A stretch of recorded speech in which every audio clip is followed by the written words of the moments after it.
بسم اللہ الرحمن الرحیم۔ اللہ تعالیٰ نے حضرت آدم علیہ السلام کو صفت علم سے آراستہ کیا۔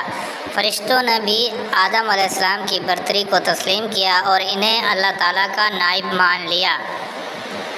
حضرت آدم علیہ السلام عرصہ دراز تک جنت کے باغات میں تنہا زندگی بسر کرتے رہے، مگر وہ اپنی زندگی میں ایک خلا سا محسوس کرتے تھے۔ یہاں ان کو انسانی فطرت کے مطابق تنہائی، وحشت اور بے سکونی محسوس ہوتی تھی، اور انسانی فطرت کے مطابق وہ کسی ہمدرد، دوست اور مونس کی جستجو میں رہتے تھے۔ تب اللہ تبارک و تعالی جل جلالہ نے ان کی راحت و سکون اور ان کی تنہائی کے مونس کے طور پر حضرت حوا علیہ السلام کو ان کی بائیں طرف کی نچلی پسلی کی نرم و نازک ہڈی سے پیدا فرمایا۔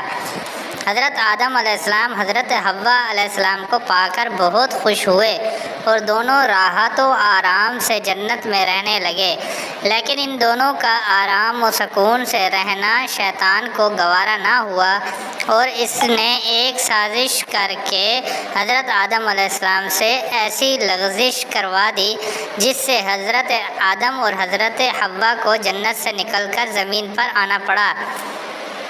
عورت کی تخلیق کے متعلق حدیث شریف میں مذکور ہے، عورتوں کے ساتھ نرمی اور خیر خواہی کے ساتھ پیش آؤ، اس لیے کہ عورت پسلی سے پیدا کی گئی ہے۔